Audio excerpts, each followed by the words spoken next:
Hello friends, मैं Mansi Maurya and now you are watching M.M education YouTube channel. तो friends, जैसा कि आपको पता है कि आपका ये जो 2021 का एग्ज़ाम होने वाला है, बोर्ड एग्ज़ाम, यार आप तो यहाँ पे देख ही रहे हो, क्लास 12 बायोलॉजी की बात की जा रही है। हाँ, तो मैं बोल रही थी कि आपको पता है कि ये जो आपका 2021 का एग्ज़ाम होने वाला है, इसमें टर्म फर्स्ट जो होगा उसमें आपके MCQ में क्वेश्चन पूछे जाएंगे, है ना।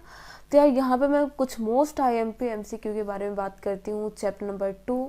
और यहाँ पे मैं बात करूँगी आपका ये जो पूरा चैप्टर है, इसमें से क्या मोस्ट IMP क्वेश्चन होंगे, क्या मोस्ट इंपॉर्टेंट क्वेश्चन होंगे, ओके। एंड देन हम बात करेंगे पार्ट वाइज आपके जितने टॉपिक बनते हैं, आपके इस चैप्टर 2 में जितने टॉपिक हैं, हर टॉपिक से कितने ये MCQ क्वेश्चन बन सकते हैं, जो कि आपके एग्जाम के पॉइंट ऑफ व्यू से काफ़ी ज़्यादा इंपॉर्टेंट है। तो ये सारी बातें हम करेंगे। तो यार ये तो पार्ट फर्स्ट है, इसे ज़रूर देखिएगा। देन इसके बाद भी जो पार्ट आएंगे, इसके बाद जो पार्ट आएंगे वो टॉपिक में होंगे, हर टॉपिक से कैसे इंपॉर्टेंट क्वेश्चन बनते हैं। तो यार चैनल को सब्सक्राइब कर लीजिए, बेल आइकन पर प्रेस कर लीजिए, जिससे आपको वीडियोस के नोटिफिकेशंस मिलते रहें और आप हमारे साथ बने रहें, और आपको वीडियोस के नोटिफिकेशंस मिलते रहें कि कैसे क्या वीडियोस आ रहे हैं और आप देख सकें, आपकी हेल्प हो सके आपके एग्जाम में, ओके। तो देखते हैं क्वेश्चंस क्या है, ओके। लास्ट तक आप बने रहिएगा, ठीक है। तो देखते हैं यहाँ पे आपके क्या क्वेश्चन होते हैं। What is the function of filiform apparatus in an angiospermic embryo sac. तो आपको यहाँ पे क्या आंसर लग सकता है। आपके पास यहाँ पे इतने सारे ऑप्शन दिए गए हैं, तो आप देख सकते हैं। Brings about opening of the pollen tube, आप क्वेश्चन देख लीजिए अच्छे से। Guides of the pollen tube into a synergid, prevents entry of form then one pollen tube into a synergid. तो यार यहाँ पे आपका आंसर होगा बी, ओके। आपका आंसर होगा बी। पूछो क्यों, ओके। देखो, एज वी नो, आपका जो यहाँ पे आपको पता है कि आपका जो एम्ब्रियो सैक होता है, इसमें 2 एंड होते हैं। कौन कौन सा, मैं बना के दिखा देती हूँ भाई। एक तो होता है आपका चलाजल एंड, बहुत ध्यान से सुनिएगा, बहुत अच्छे से पढ़िएगा, बिकॉज ऑफ ये आपके एग्जाम की बात है और आपका एग्जाम कितना नज़दीक है आपको पता है। एंड सेकेंड एंड होता है micropylar and, okay. Second and क्या होता है, माइक्रोपाइलर एंड। तो यहाँ पे आपको तो पता ही है क्या होते हैं, 3 एंटीपोडल होते हैं। यहाँ से देखो आपके और भी क्वेश्चन कुछ सॉल्व हो रहे होंगे, ओके। बातें ध्यान से सुनिएगा। यहाँ पे होते हैं 3 एंटीपोडल, ओके। और यहाँ सेंटर पे होता है 2 न्यूक्लियस, ओके। जिसे आप क्या बोलते हो, ये फ्यूज हो जाता है बाद में, ये अलग अलग होता है, बाद में फ्यूज हो जाता है, तो इसे आप प्यार से बोल देते हो polar nucleus, okay. Polar nucleus. Then उसके बाद आप यहाँ पे क्या देखते हैं, यहाँ पे आपके पास होता है सिनर्जिड। कितने सिनर्जिड होते हैं, 2 सिनर्जिड होते हैं। एंड यहाँ पे होता है एग, यहाँ पे होता है एग, ये होता है सॉरी भाई ये हट नहीं रहा, ये होता है सिनर्जिड आपका, ओके। ये होता है आपका सिनर्जिड, ओके। फिर उसके बाद यहाँ पे आप जरा ध्यान दीजिएगा, यहाँ पे होता है आपका फिलीफॉर्म अपैरेटस, जिसे मैं रेड से दिखा रही हूँ यहाँ पे। ये होता है आपका फिलीफॉर्म अपैरेटस। तो अब बातें ध्यान से सुनिएगा कि ये जो यहाँ पे जो मतलब पोलन ट्यूब होता है, सॉरी, जो पोलन ट्यूब होता है, ये सिनर्जिड में इंटर कैसे करता है। यहाँ पे बातें कही गई ना, फिलीफॉर्म अपैरेटस। फिलीफॉर्म अपैरेटस का मतलब यहाँ पे काम क्या होता है, फंक्शन क्या होता है। तो फिलीफॉर्म अपैरेटस की हेल्प से guides the pollen tube into a synergid, okay. तो यहाँ पे माइक्रोपाइलर से आपका एग इंटर करेगा। अब ऑब्वियसली आप यहाँ पे देख रहे हो फिलीफॉर्म अपैरेटस अगर यहाँ पे है, ये जो रेड से मैंने दिखाया है ये है फिलीफॉर्म अपैरेटस। रफली डायग्राम बना है, लेकिन ध्यान दीजिएगा, अगर फिलीफॉर्म अपैरेटस की हेल्प से, मतलब फिलीफॉर्म अपैरेटस की हेल्प से पोलन ट्यूब अंदर जा रहा है, तो ऑब्वियसली माइक्रोपाइलर एंड से ही जाएगा। तो यहाँ पे आपका आंसर क्या होगा, बी। बातें वापस से बोल देते, देखिए, माइक्रोपाइलर एंड से ओव्यूल इंटर करता है, कह दीजिए हाँ, okay. And then filiform apparatus की हेल्प से किसी एक सिनर्जिड में, एंड यहाँ पे आप देख रहे हो सिनर्जिड 2 हैं, तो किसी एक सिनर्जिड में इंटर कर जाता है, सिंपल सी बात है, ओके। देन हम यहाँ पे देखते हैं question number 2। The female gametes of typical dicot at the time of fertilization is, and यहाँ पे आप देख ही पा रहे हो भाई, सेल कितनी है, 7 सेल है। अच्छा ठीक है, आप गिन लो भाई, 1 2 3 4 5 6 7 सेल कितनी हुई भाई?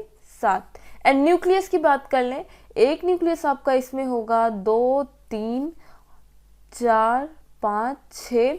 एंड यहाँ पे मैंने आपको बताया था कि भाई यहाँ पे 2 न्यूक्लियस होते हैं एंड देन दोनों आपस में फ्यूज कर जाते हैं, तो 6 न्यूक्लियस भाई आपके पूरे यहाँ पे हो गए थे। 7 और 8 न्यूक्लियस है।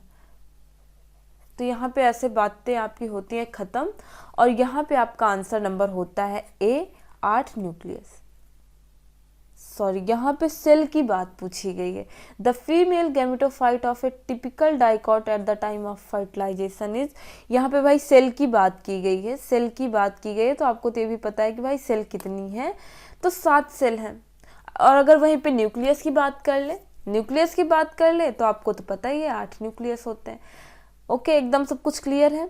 नेक्स्ट क्वेश्चन पे मूव ऑन करें। ओके, तो यहाँ पे आपका पॉलीगोनम टाइप ऑफ एम्ब्रियोसैकिस, तो पॉलीगोनम एम्ब्रियो की बात की जाए तो यहाँ पे क्या बात कही जाएगी भाई? क्या बात कही जाएगी? 8 न्यूक्लियस 7 सेल, वही पीछे वाली बात है, 8 nucleus 7 cell. Okay, both chasmogamous and cleistogamous flower are present in, तो ये कहाँ पे आपका प्रेजेंट होगा? Commelina, option number B. Okay, then आगे चलते हैं।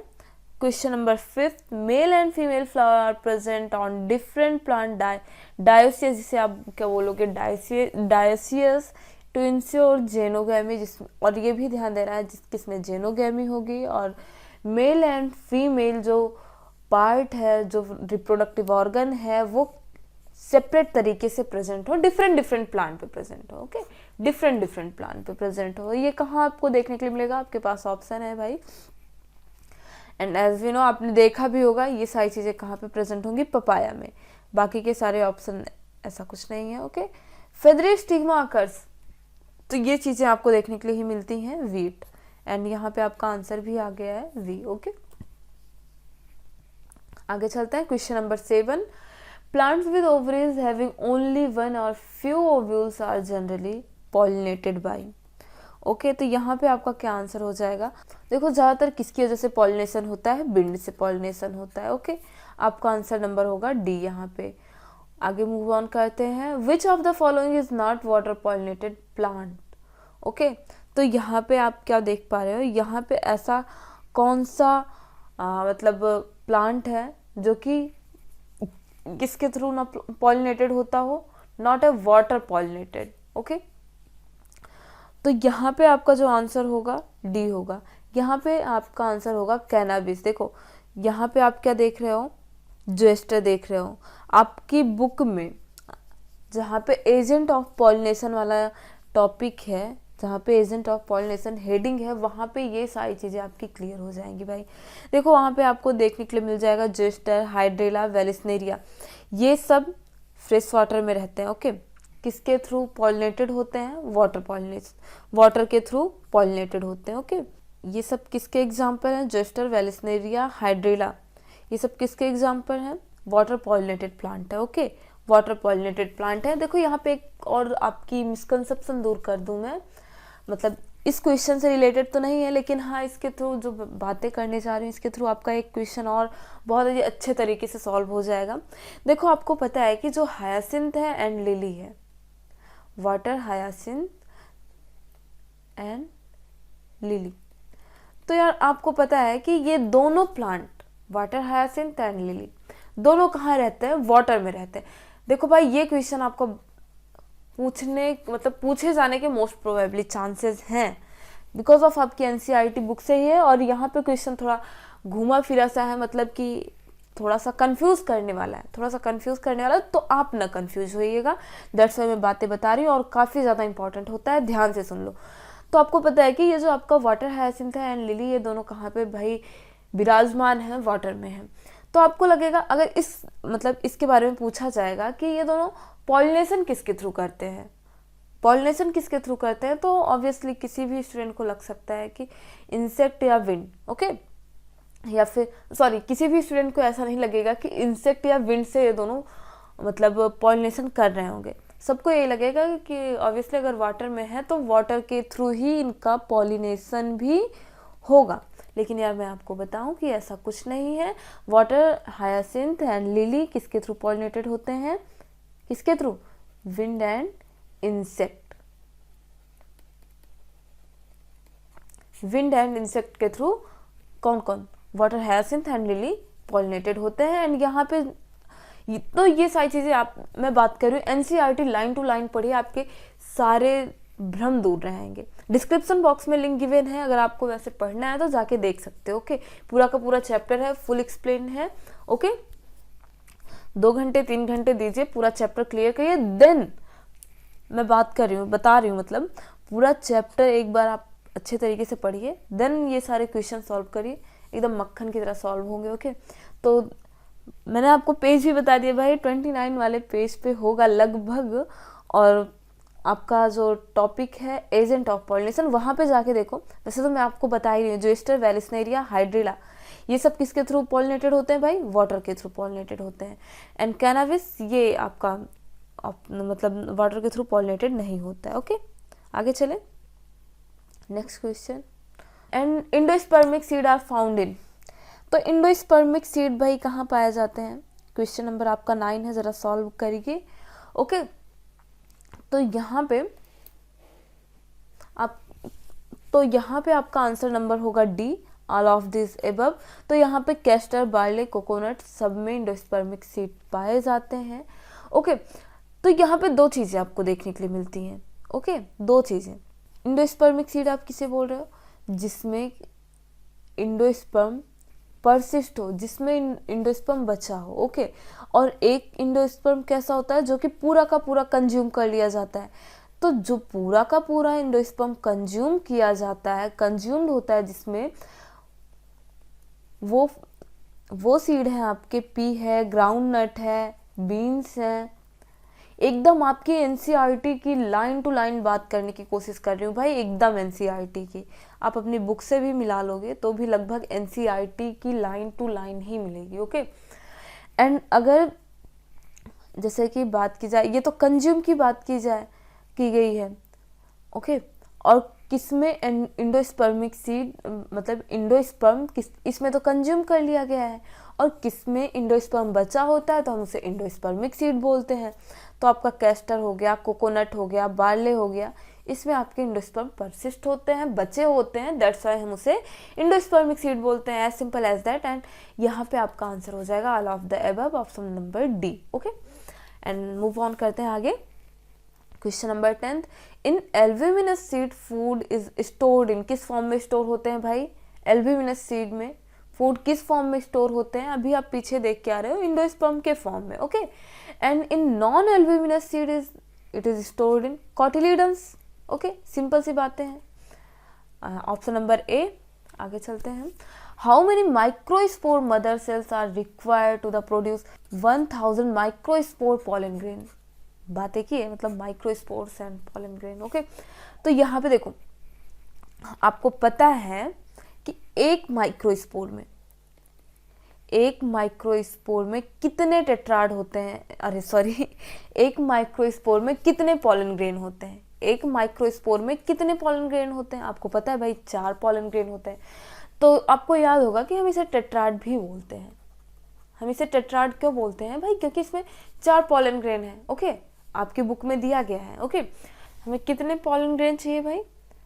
कितने पॉलन ग्रेन? 1000 पॉलन ग्रेन चाहिए। कुछ ज़्यादा ही जीरो लग गए। 1000 पॉलन ग्रेन चाहिए। ओके, तो हमें मतलब कितने माइक्रोस्पोर मदर सेल चाहिए होंगे? कितने माइक्रोस्पोर मदर सेल चाहिए होंगे? 2050। ओके, अगर हम इसे 4 से इंटू करते हैं तो इतना ही आएगा, है ना? तो आपका आंसर नंबर क्या हो जाएगा? डी हो जाएगा। As simple as that. बातें सिंपल है ना? देखो फिर से बातें करती हूँ। एक माइक्रोस्पोर मदर सेल में कितने माइक्रोस्पोर होंगे या फिर कितने पॉलन ग्रेन होंगे? 4। ओके, तो उसी हिसाब से आप देख लीजिएगा, आंसर नंबर डी है आपका। आगे चलते हैं। Which of the following represent the female gametophyte in angiosperm? Okay, तो यहाँ पे आपका आंसर हो जाएगा embryo sac. Which of the following represent the female gametophyte in angiosperm. क्या रिप्रेजेंट कर रहा होगा भाई? Embryo sac. एकदम आपकी एनसीईआरटी की लाइन टू लाइन बात की जा रही है यहाँ पे, पूरा आपकी एनसीईआरटी बुक से क्वेश्चन उठाया गया है और ऑब्वियसली यार आपके एग्जाम में ऐसे ही क्वेश्चन पूछे जाएंगे। ऑप्शन नंबर आपका बी है। आगे चलते हैं। The development of fruit without fertilization of the ovary is called. यहाँ पे आपका आंसर क्या होगा? देखो, अगर फ्रूट की बात की जाए, ध्यान रखिएगा, फ्रूट, देखो इसमें कंफ्यूज करने वाला मतलब बात बहुत है भाई, कंफ्यूज करने वाली बात। देखो पार्थेनोजेनेसिस भी हो सकता है, लेकिन पार्थेनोजेनेसिस किस केस में होगा? विदाउट फर्टिलाइजेशन वाली बात यहाँ पे भी आएगी भाई। तो एकदम ऐसे ऐसे ऑप्शन दिए गए हैं ना कि आप तुरंत कंफ्यूज हो जाओगे। देखो विदाउट फर्टिलाइजेशन वाली बात यहाँ पे भी कही गई है, लेकिन यहाँ पे ध्यान दीजिएगा डेवलपमेंट किसका हो रहा है? पार्थेनोजेनेसिस में। तो पार्थेनोजेनेसिस में आपका डेवलपमेंट हो रहा है भाई ऑर्गेनिज्म का। एंड पार्थेनोकार्पी में आपका डेवलपमेंट हो रहा है विदाउट फर्टिलाइजेशन। किसका डेवलपमेंट हो रहा है? फ्रूट्स का। ओके एंड बात की गई है एपोमिक्सिस में विदाउट फर्टिलाइजेशन किसका प्रोडक्शन हो रहा है? सारी बातें ध्यान से सुनिएगा। एपोमिक्सिस में विदाउट फर्टिलाइजेशन किसका फॉर्मेशन हो रहा है? कौन प्रोड्यूस हो रहा है? सीड। तो ऑब्वियसली यार आपका यहाँ पे आंसर हो जाएगा बी, पार्थेनोकार्पी। ओके एंड यहाँ पे तो ए दे रहा है, तो यार ये गलत चीज़ें हैं। ओके क्योंकि आपको पता है कि पार्थेनोजेनेसिस से ऑर्गेनिज्म का डेवलपमेंट होता है एंड पार्थेनोकार्पी से फ्रूट का डेवलपमेंट होता है। तो सिंपल बातें हैं। ओके एंड यहाँ पे आपका होता है question number 14। Okay question number 14 में देखते हैं, when the pollen of a flower is transferred to the stigma of another flower on the same plant। Question ध्यान से सुनिएगा, बात सेम प्लांट की कही गई है, लेकिन है क्या? अनदर फ्लावर है। ओके क्या? pollen of a flower is transferred to the stigma of another flower on the same plant। तो इस प्रोसेस को हम क्या बोलेंगे? इस प्रोसेस को हम क्या बोलेंगे भाई? जिटोनोगैमी बोलेंगे। ओके क्या बोलेंगे? जिटोनोगैमी बोलेंगे। अच्छा बात यहाँ पे क्या है? ऑटोगैमी। तो ये ध्यान दीजिएगा, यहाँ पे आपका आंसर नंबर हो जाएगा बी। एंड यहाँ पे क्या है? अच्छा ऑटोगैमी में क्या होता है? ये तो बात रही जिटोनोगैमी की, भाई सेम प्लांट हो। ओके और जो पॉलन ग्रेन आए वो अनदर फ्लावर का हो। ओके किसी स्टिग्मा पे जो पॉलन आ रहा है वो किसी अनदर फ्लावर का हो, सेम फ्लावर से ना हो। लेकिन अगर वहीं पे बात की जाए ऑटोगैमी की, तो ऑटोगैमी भाई pollination is achieve with in the same flower. बातें ध्यान से सुनिएगा, सेम फ्लावर की बात कही गई है भाई, सेम फ्लावर की। Pollination is achieve with in the same flower. अब भाई ऑब्वियसली अगर सेम फ्लावर है तो प्लांट सेम ही होगा, उसमें कोई कहने सुनने की बात नहीं है। एंड अगर बात की जाए जीनोगैमी की, तो जीनोगैमी में क्या होगा? Transfer of pollen grain from another to stigma of different plant. Okay मतलब अनदर स्टिग्मा, सेम प्लांट से स्टिग्मा ना हो, सेम प्लांट का पॉलन ना हो, डिफरेंट प्लांट का हो। अब ऑब्वियसली अगर डिफरेंट प्लांट से आ रहा है तो फ्लावर डिफरेंट होगा, है ना? फ्लावर भी तो डिफरेंट होगा ना अगर डिफरेंट प्लांट्स। तो ये तो बात रही जीनोगैमी की। एंड जिटोनोगैमी आपको पता है प्लांट सेम हो फ्लावर डिफरेंट हो, आपके क्वेश्चन में बात की गई है। एंड सी पे ये क्या है भाई? जीनोगैमी फिर से जीनोगैमी है एंड सी। ओके तो डोंट माइंड इट। ओके यहाँ पे आपका आंसर होगा बी। ओके आगे चलते हैं question number 15। Okay filiform apparatus is a characterise feature of. Filiform apparatus किसका कैरेक्टराइज फीचर है? तो अभी हम पीछे पूरा डायग्राम देख के आए हैं, इवन फर्स्ट नंबर क्वेश्चन में ही हम पूरी बातें देखे थे। तो यहाँ पे आप थोड़ा सा आंसर कुछ गेस करने की कोशिश करिए। Filiform apparatus is a characteristic feature of suspensor, egg, synergid, zygote. किसका हो सकता है? जरा सा आप सोचिए। तो यार आप यहाँ पे आपका आंसर होगा synergid. Okay option number C. आगे चलते हैं and question number 16। In an angiosperm, how many microspore mother cell are required to produce 100 pollen grain? अगर 100 pollen grain चाहिए होंगे तो कितने माइक्रोस्पोर मदर सेल होने चाहिए? ये बातें हम अभी पीछे क्वेश्चन में करके आए हैं। वहाँ पे बस इतना अंतर था, हमें 1000 पॉलन ग्रेन चाहिए थे, तो वहाँ पे कितने माइक्रोस्पोर मदर सेल रहे होंगे। तो यहाँ पे हमें 100 पॉलन ग्रेन चाहिए, तो यहाँ पे कितने माइक्रोस्पोर मदर सेल होने चाहिए। तो ऑब्वियसली यार 25, बिकॉज ऑफ एक माइक्रोस्पोर मदर सेल में कितने पॉलन ग्रेन, कितने माइक्रोस्पोर, 4। तो इस हिसाब से 25, ऑप्शन नंबर सी सही हो जाएगा आपका। ओके, एंड यहाँ पे हम आते हैं question number 17। Female gametophyte of an angiosperm is represented by, female gametophyte of angiosperm is represented by, एकदम आपकी एनसीईआरटी के एकदम लाइन है। यहाँ पे आपका आंसर क्या हो जाएगा, यहाँ पे आपका आंसर हो जाएगा एम्ब्रियो सैक। ओके, यहाँ पे आपका आंसर हो जाएगा embryo sac. Okay, question number option number C. And question number आपका 18 है, functional megaspore in an angiosperm develop into an. तो बातें एकदम से मिलती जुलती हैं भाई। Functional megaspore is an embryo sac develops into embryo sac. Okay, बातें ध्यान से सुनिएगा, बातें ध्यान से समझिएगा। ऑप्शन नंबर बी हो जाता है। एंड मूव ऑन करते हैं नेक्स्ट क्वेश्चन पे। One of the most resistant biological material present in an exine of pollen grain is.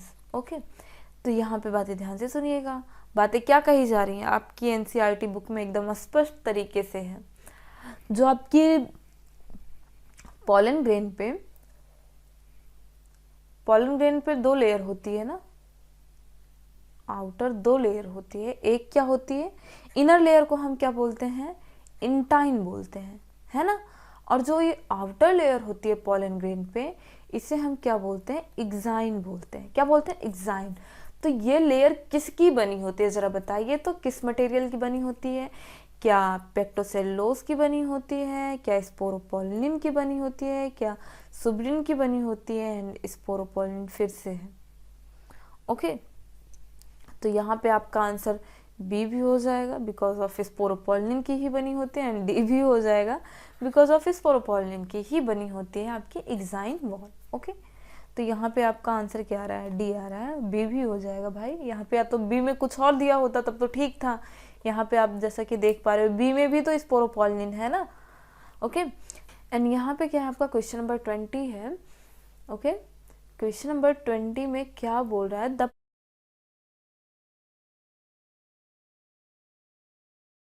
Compatible nature of पॉलिनेज। देखो आपको पता है कि पॉलिनेशन टाइम में, पॉलिनेशन के बाद 2 चीज़ें काफ़ी ज़्यादा इंपॉर्टेंट होती हैं। एक मतलब फर्टिलाइजेशन होने के लिए ये बात बहुत ज़्यादा इंपॉर्टेंट होती है कि ये जो पॉलन आया है ये कंपैटिबल है या नहीं कंपैटिबल है। जब स्टिग्मा पे आता है पॉलन, ओके, अच्छा यहाँ पे तो मैंने आंसर ही बता दिया आपको। ओके, आपका आंसर ये है यहाँ पे स्टिग्मा। ऑब्वियसली अगर स्टिग्मा पे पॉलन आ रहा है तो यहाँ पे कौन ये बातें डिटरमाइन करेगा कि ये जो पॉलन आया है ये कंपैटिबल है या नहीं है। ऑब्वियसली आपको पता होगा कि स्टिग्मा, अगर स्टिग्मा पे यहाँ पे पॉलन आ रहा है तो स्टिग्मा ही ये बात डिसाइड करेगा, स्टिग्मा ही रिजेक्ट करेगा या फिर स्टिग्मा ही एक्सेप्ट करेगा। ओके, जैसे आपने देखा है कि आपकी सोसाइटी में लड़की के पास प्रपोजल आता है तो लड़की ही तो मतलब एक्सेप्ट करती है, रिजेक्ट करती है ना। तो वैसे ये स्टिग्मा मतलब लड़की की ही बात नहीं करिए, जिसके पास भी किसी भी चीज़ का प्रपोजल जाएगा, ओके, किसी भी चीज़ का, तो वो एक्सेप्ट करेगा या रिजेक्ट करेगा। तो यहाँ पे ऐसे स्टिग्मा देखेगा कि भाई ये कंपैटिबल है या कंपैटिबल नहीं है। तो यहाँ पे मतलब थोड़ा सा आप ये बातें ध्यान दीजिएगा, बातें समझने वाली हैं कि यहाँ पे मैंने लड़की ही क्यों बोला कि लड़की के पास ही प्रपोजल आता है। तो यार आपको पता है कि स्टिग्मा किसका पार्ट है भाई, ओके, पता है ना, फीमेल। ओके, आपका ये जो फ्लावर है उसमें फीमेल पार्ट से स्टिग्मा है। ओके, तो यहाँ पे इसी के साथ आपकी एक बातें और क्लियर हो जाती है। ओके, तो बातें ध्यान दीजिएगा। तो यहाँ पे pollination does not that right type of pollen, तो मतलब ये कि भाई बातें ध्यान से सुनिएगा कि अगर पॉलिनेशन हो रहा है या फिर पॉलन आ रहा है स्टिग्मा के पास, तो ये बात जरूरी नहीं है कि वो राइट टाइप का ही पॉलन हो। ओके, वो ऐसा कुछ मैंडेटरी नहीं है। ओके, बातें ध्यान से सुनिएगा। कंपैटिबल होने के लिए कोई भी पॉलन कंपैटिबल है या नहीं है, इसके लिए सबसे ज़्यादा क्या ज़रूरी है, तो बातें ध्यान से सुनिएगा कि किसी भी पॉलन के कंपैटिबल होने के लिए सबसे ज़्यादा ये ज़रूरी है कि पॉलन कहाँ से होना चाहिए भाई, सेम स्पीसीज से होना चाहिए।